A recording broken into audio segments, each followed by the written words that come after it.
All right. Hi, everyone. We're welcome to another interview.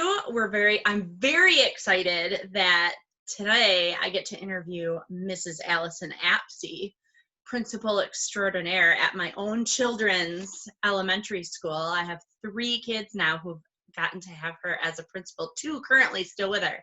So thank you, Allyson, for being here with us. Oh, it's absolutely my pleasure to be both the principal of the Slider children and to be able to spend a little time with you and your students tonight. So yeah, thanks for having me. Yes. All right. We will, the same way that I start with everybody is kind of asking, how did you get where you are? How did you end up as the principal at Quincy? Like, what has your path been How long do to you get have? into education? Right. So the short story, the Reader's Digest version. Sure. Hey, so I graduated from high school saying, I don't know what I want to be, but I know I don't want to be a teacher because I never want to step foot in a K-12 school again. In fact, I didn't even want to go to college because I was so over school. I just, kind of felt like school was something to get through. And I did like my reading for like passion and learning outside of the school setting. I didn't really see kind of myself in the school setting. So I did what I had to do in school in order to keep my parents off my back. And then I really I wish I wanted to be like a hairstylist. I had 2 friends that went to cosmetology school and got out, within 6 months, and then were off and running in their adult lives. And that sounded appealing to me, but I couldn't think of anything I wanted to do that would be like kind of technical school. So I ended up going to Grand Rapids Community College for business. And one of my classes got dropped, and it was, I ended up taking an educational psychology class just because it fit the bill. That was the beginning of my sophomore year. And I was the only one in the class who didn't want to be an educator, but I had to go do the volunteer work anyway. And I ended up in a Kennewa Hills elementary 1st grade classroom. My aunt was the teacher. And I looked at those 1st graders, and I always think of this snotty-nosed little girl who was in there. And I'm like, oh, you sweetheart, like you have 12 years of torture ahead of you. Like, this is horrible. And then I thought, well, maybe I could do something about that. Maybe I could help students maybe have a different experience and be seen. And so then I switched my major, and I ended up going into education, and I became an elementary teacher. My first job was in Wyoming Public Schools at Huntington Woods, and I taught in a multi-age classroom. And I did that for a couple years, and then my husband and I moved up to Traverse City, and I taught for a few years at a charter school that I helped open, and I became a principal at that charter school. I feel like it was kind of like by default because I had experience in choice theory and William Glasser quality schools. Like, I experienced in the philosophy, experience in multi-age teaching, and so I became a leader there pretty naturally. And that, like, the rest is history. I was a principal there for 11 years before I came to Quincy, and this is my 17th year as a principal, and like 20-something year as an educator. That's amazing. I think you had said before that you were started in Wyoming. I mean, it's a great place to start. It was a great place. And some of us stay there for 20 years, whatever. Right. My parents were like, what are you thinking? Like, back then, like, we had good retirement, like a pension, like you're leaving that and going to the dark side of charter schools. But I guess I've been kind of a risk taker, and I'm willing to explore different avenues in education, and I'm really grateful that I did. I learned a ton.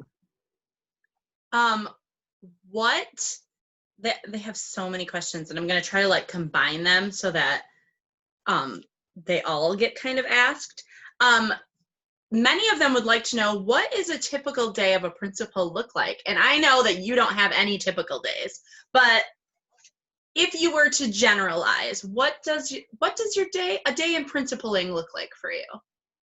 So, and I think like each principal, probably their day looks a little bit different just because of their philosophy. Like, my philosophy is, like, I need to go in my office once in a while and get some stuff done, but I best serve the school by being out and about and in the hallway. So my goal is every classroom every day, visit every classroom every day, to be in the lounge, to be in the hallways, to be out at recess, at lunch, just be out and about, because it always seems like I'm in the right place at the right time when I'm out of my office.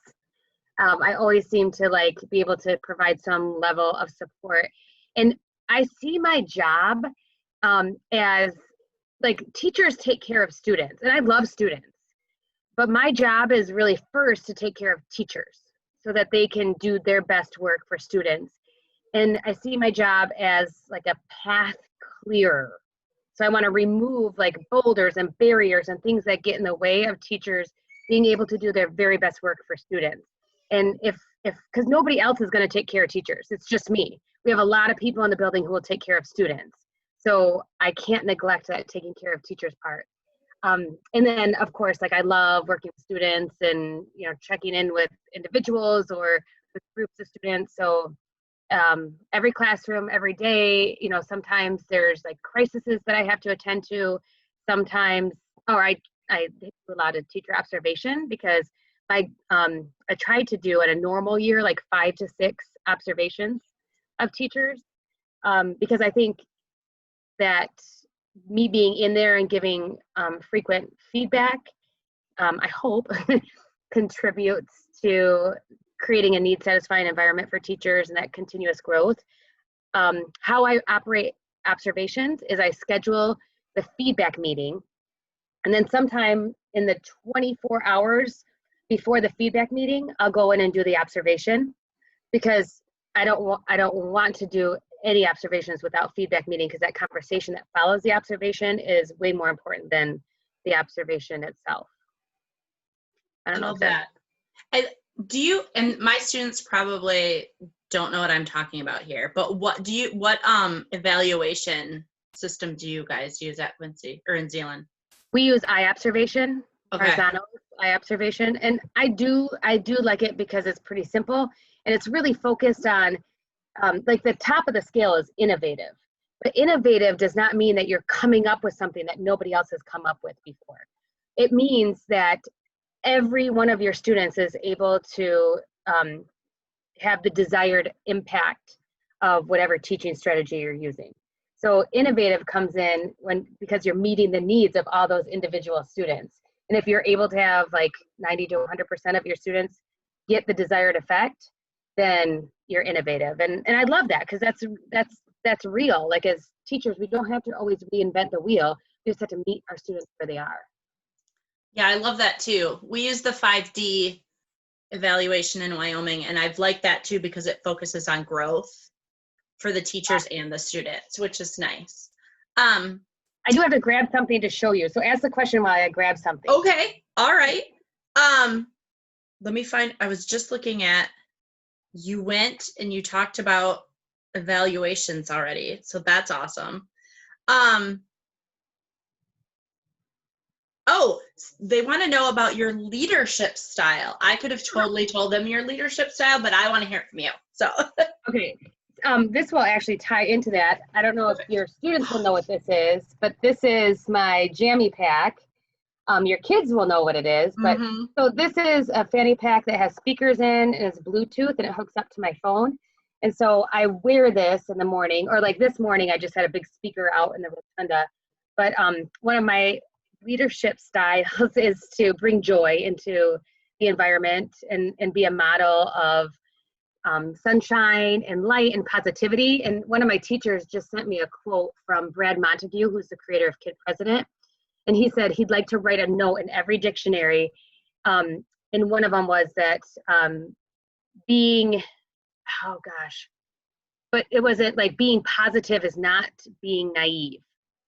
So, and she said, that reminds me of you, which is such a great thing, because sometimes I'm maybe overwhelming in my positivity and not everything is sunshine and roses. And like, so I try to make sure that I stay grounded in that too, because I don't want to be perceived as fake because I'm positive and want to bring sunshine. So like that wheel right there, that is a teacher birthday wheel. So I bring that around and teachers get to spin their wheel to get a little birthday present.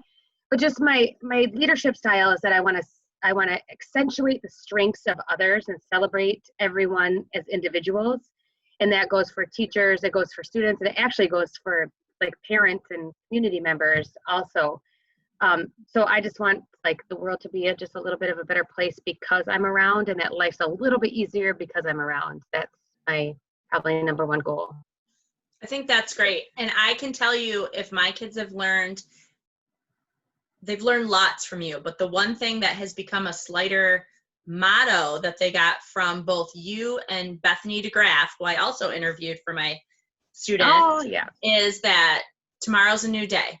Tomorrow's a new day to be your best. And my kids still say it. It's become a motto here at our house. Teamwork makes the dream work, and tomorrow is a new day. So yes, those perfect. Have become, we can attest to the positivity of the Q in our house. Definitely. All right. So a few people would like to know about your school, about Quincy's diversity, or what do the demographics look like, and how do you promote, how is inclusion and diversity and equity promoted at Quincy? Yeah, so we like the Zealand community is not super diverse.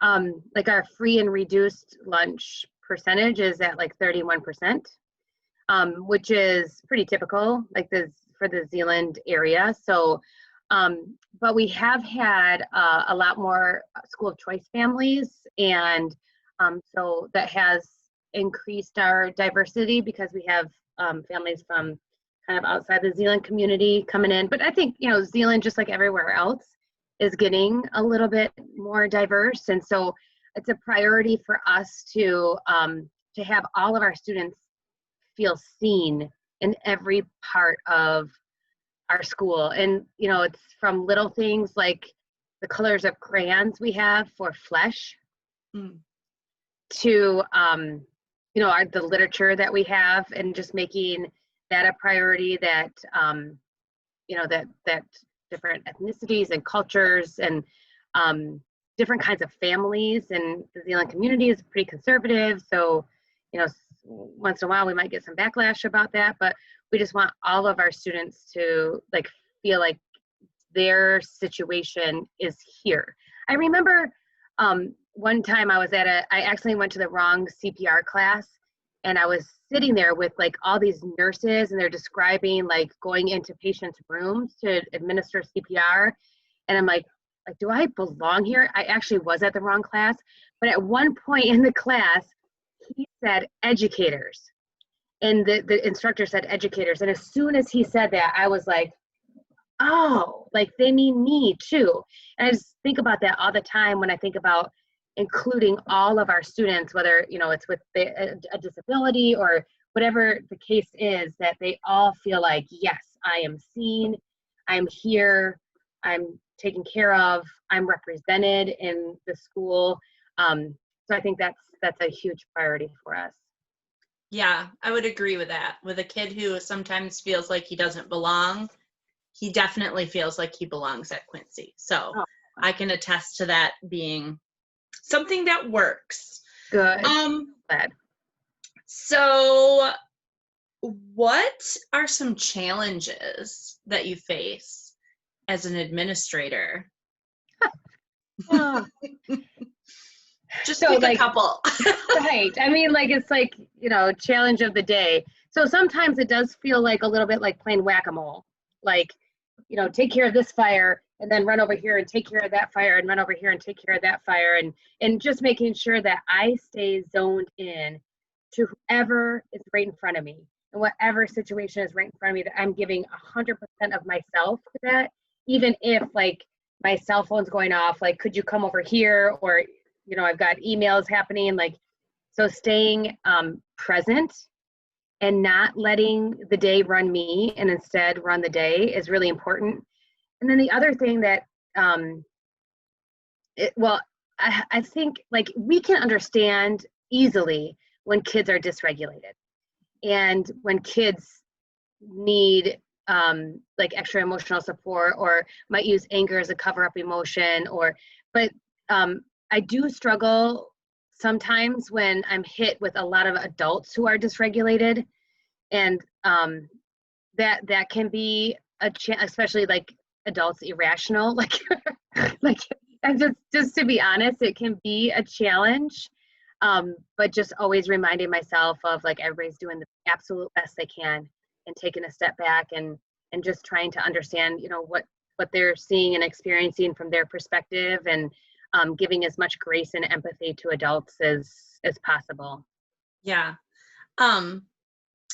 Another thing that's come up from all of these interviews with teachers is a lot of them talk about writing curriculums and what writing curriculums they use and whatever. And the class that I'm teaching is about writing and teaching writing in elementary. So one of the things, and then hopefully this will lead into your writing, but one of the things is how often do writing curriculums get changed school or district wise, and what kind of goes into deciding whether it should change or which one to go with, or what does that look like?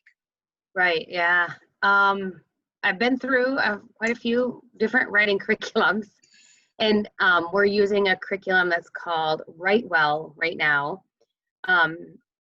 There's so many different factors that go into that decision. The Write Well curriculum itself is available for free, and that's huge. There are trade books that are incorporated into the curriculum, so there's an investment with that. But we have found that I don't think I've ever found like a reading curriculum that incorporates writing enough to like satisfactorily teach the curriculum. So it's always like this supplemental battle. And then it's like, I think writing is really philosophical too, because I've worked with curriculums that are like pretty black and white and like really focused on the mechanics and grammar of writing, and kind of rob some of the joy of writing. And I get really concerned about that.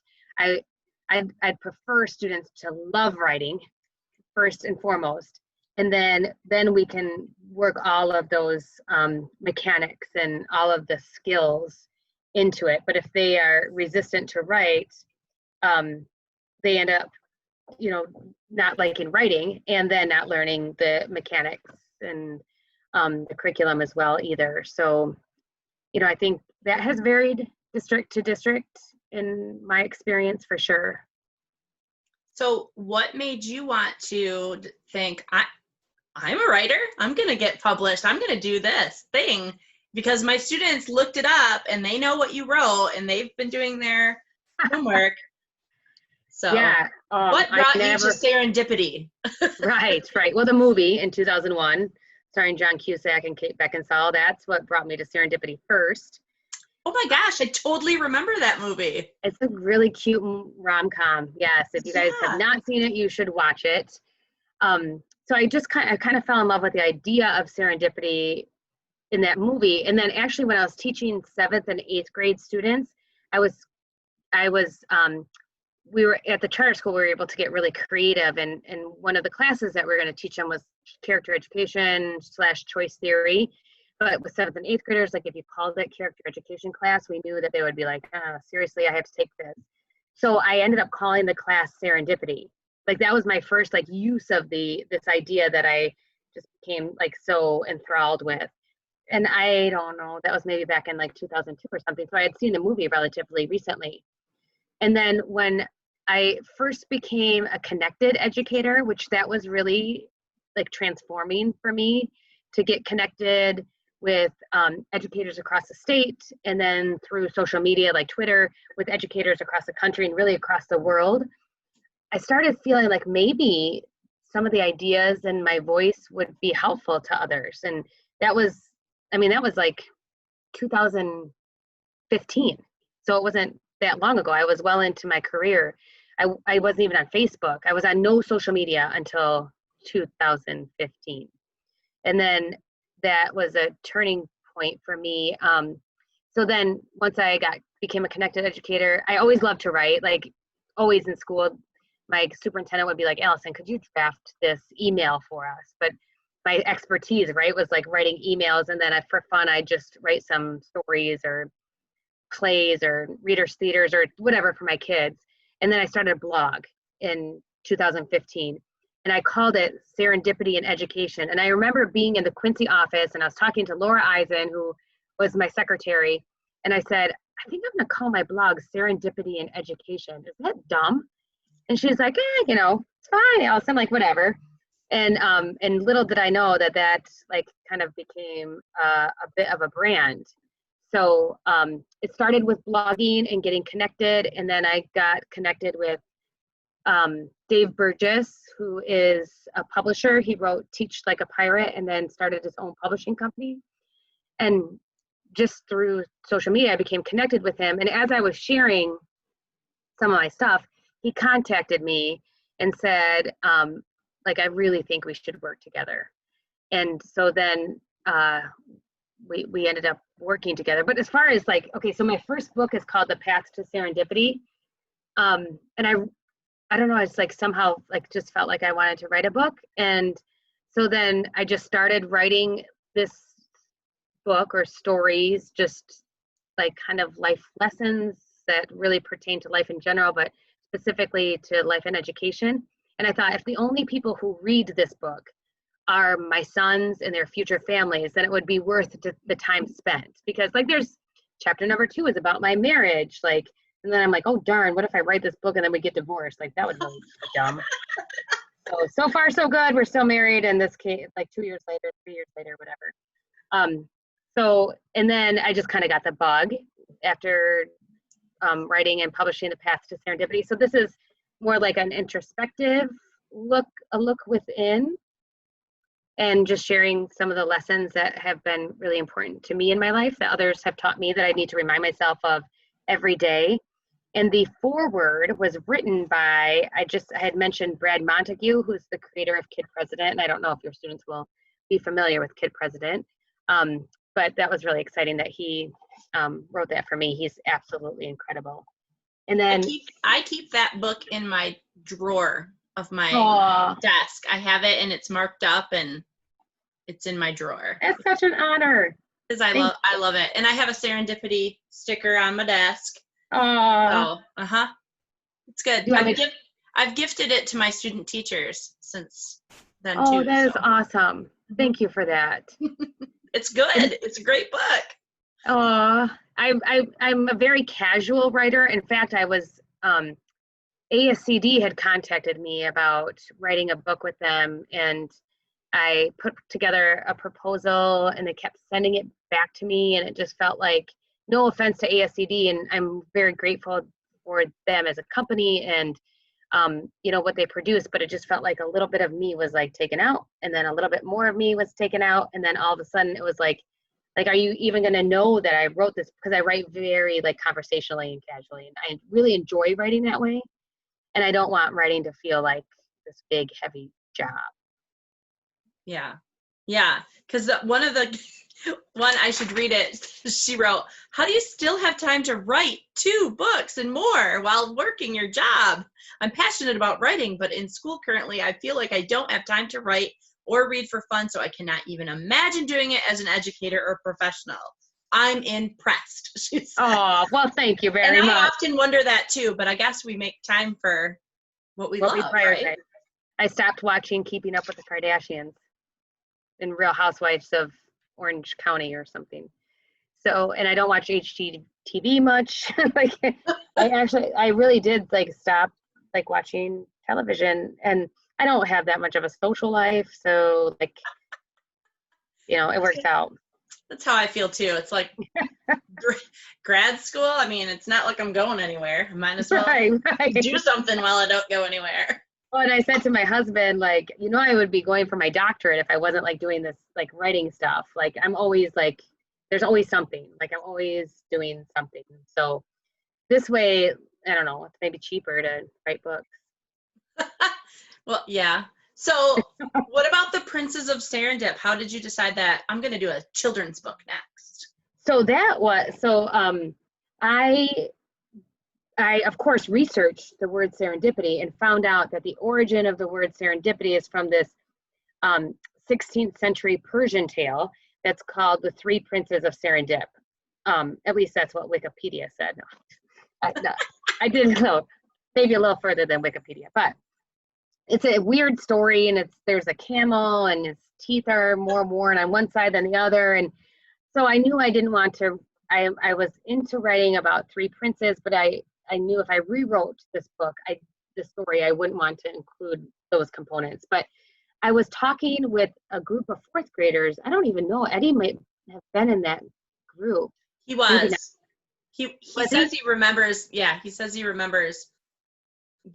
I remember him coming home and being like, "Oh, we got to give Mrs. Apsey ideas about her new book," and I was like, "Oh yeah, fancy." And I was actually talking with a group about the path to serendipity, and then they're like, "What does serendipity mean?" And then I was explaining to them the origin of the word, and I said, I was thinking about rewriting that story because it's in public domain. If books are over 100 years old, you can rewrite them without any copyright infringement worries. And I'm like, maybe I'll do it. And they're like, yes, do it. Well, that night, Tyson, my son, was at football practice. So I was sitting here and I thought, I'm just going to write it. I actually wrote the story that night. And then the next day I went back into that fourth grade class and said, you guys, I wrote it. And then I read it to them and I got their feedback on it. And then it took, I think, about a year to get this book to be ready to publish. So like every step of the way, I went back to the kids, our fourth and fifth graders, and said, what do you think of this illustrator? What do you think of these changes to the story? And continue to get their input. And then, so I just had all these test subjects here. I went and read it to a group of first graders, and I was super interested to see what they would get out of the story. And of course, they get something different out of the story than fifth graders do. But it was valuable what they got out of it. It was just more surface level, but it is a pretty wordy picture book. So it takes a little while to get through it. But so then I found an artist who matched the style that I was looking for. And yeah, it's awesome. It's like a SEL picture book about the value of kindness and gratitude and having pride in hard work. And then ultimately, like, my definition of serendipity, which does not match the actual Webster's definition. It's my view of serendipity is more like looking for happy accidents. Like, you're not going to find serendipity by sitting at home on your couch and watching YouTube videos of people playing video games. You're going to find serendipity by going out and interacting. You're going to find these beautiful lessons and happy accidents. And I did a TEDx talk, and it's so funny. Good thing I have thick skin, because when I look at the comments on the TEDx talk, they're like, great talk, just doesn't match the definition. I'm like, dude, did you even listen? Because I said in the talk, like, this does not match the definition. Like, I'm a writer. I get creative license. I can make any definition I want, right? Yes, absolutely. I love that. That's the story of the picture book. I know, that's one that everyone should have also. We have to, and you're right about it being wordy. When we read it here, sometimes we have to put a bookmark. Yeah. And tomorrow night we'll finish the rest because it's getting late, friends. We need to go to sleep. It is. But I did use like repetition in there to try to like keep it engaged. And I love it when the kids, like, by the time we get to the third repetition of it, then they're saying it with me. That's so fun. Oh yeah. Yeah, we're kind of into that length picture book right now with the kindergarten age here at our house. So, what, going into this, let's pivot a little bit back into advice, because I always like to wrap up with like your insight from all of the years and from all of the experience you've had as an educator, as an administrator, as a writer. What kinds of things, what advice would you have for kids? I say kids, but they look like kids to me. My students who are, getting ready to do it. They want to be educators. They're they want to get out there, like what is some advice that you would have? Wow. Well, first of all, do it, because it is a noble profession. And we go into this profession not to get rich, right? We go into this profession because we like have the heart of public servants, and we really want to impact our community or a community that we find, and enrich the lives of others. And it's really important as we travel through our careers that we don't lose sight of our why. And that's why we got in it in the first place. And it is not easy. And part of the reason it's not easy is because we have ginormous hearts and we feel big. And feeling big is so good for our students, but it can be hard on us.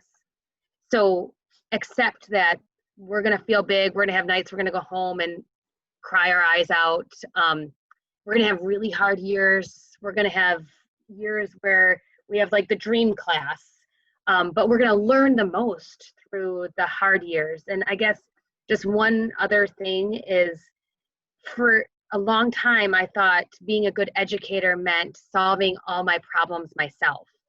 And I know now that one of the bravest things we can do is ask for help. And whether that's from a colleague or from an administrator, like I just really encourage you to always be willing to ask for help and learn and continuously grow and leave defensiveness on the side. Yeah, that's a good one. There were a couple questions too. Do you have any pointers for going into that first interview? Yeah. What kinds of things jump out at you as good, not as crazy? I'll give the good stuff, only the good. So do your research, like get to know the school a little bit, look through the website, talk to people who have any knowledge about the school. So go in with this attitude of like, this is the place I want to work. And I think I'm a great match for you. I think you're a great match for me. I want to work here. Because it is like, if somebody comes in and you either get the vibe that they just are here because they want a job, or they literally say that, that can be off-putting. Yeah, that's not good. And one other thing too to share is share some stories.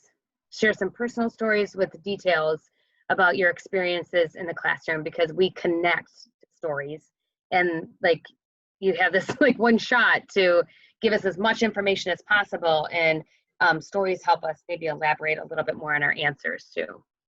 Yeah, I like that. I'm a storyteller myself, so I get that. And then do you have any advice for someone who thinks, maybe I have a story to tell that I could write? What should they do? Right. Yes. So I am a huge fan of blogging and getting involved in, like, I'm in some blogging communities. Katie, you are a blogger too. And I think there's so many benefits to that. It's so interesting to me what blogs resonate. Mm-hmm. And I get like tons of views and shares and feedback. And then some blogs that I think are pretty amazing, they don't go anywhere. Sometimes, I'll write poems as blogs. Like I've written like fake advertisements for products that I think would help us. And some of them like kind of hit the mark for other people. Some of them are like the viewership is more in Facebook than it is on Twitter. And it's so interesting, but it is also, it's really good practice.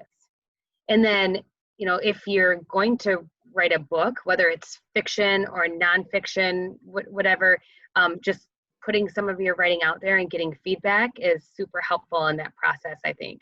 Like I pulled content off my blog into so I have two other books also. One is called Through the Lens of Serendipity. And then the Serendipity Journal is a middle grades realistic fiction chapter book. And in a couple of my books, there's like content I just like pulled off my blog and then edited. So I have a ton of content right there. Yeah. Yes. Right? I think blogging is the best because you get free feedback from people. Yes. You don't have to like find readers. They're there and you get the feedback right there. So I just the numbers alone, right? Like how many people click through to read Right. is telling. And I 100% agree. I'll write something, I'll think this is it. It's going big. And like my mom and Courtney will read it, and that's about it.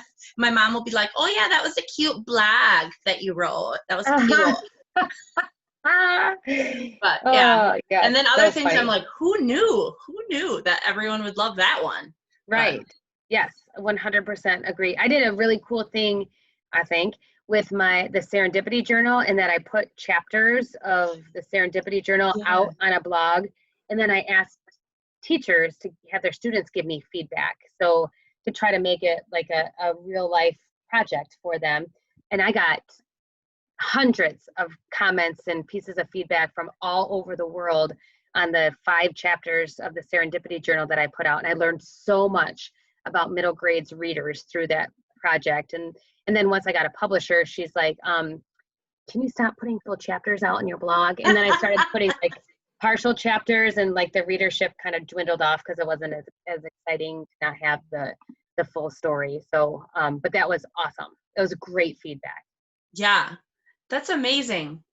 All right. So the last thing that I want to end with, the last question that I like to end with, what is the biggest joy of your job? One of the biggest joys. Because I know that you really want to say slighter children, but I get that you can't really say that. Little Alice like laughing at me as she says goodbye. Yes. Oh, yes. I wink from Charlie. Oh yeah, Charlie's wink. So, oh my gosh. I don't even know. Like, I just feel so blessed to be able to be here all day long. What are a few things that make you smile? What makes you smile throughout the day? Just like the pride I have in our teachers, like the work that they do all day long with our students. Like when I go in there and I see them just rocking it, like that brings me so much joy. I mean, children bring me joy for sure. But I feel like that's the easy answer. It's actually, it is just working side by side with teachers and being able to see their joy, like in their excitement. And it's just, yeah, it's incredible. I'm so lucky. And you have such a great team. Yes, yes. They are amazing. They're a great team. All right, well, I'm gonna stop recording here in a second, but I don't want you to go anywhere yet, okay? Okay. All right. So thank you, Allyson. Thank you, everybody. Let's see. Where's my record button? There it is.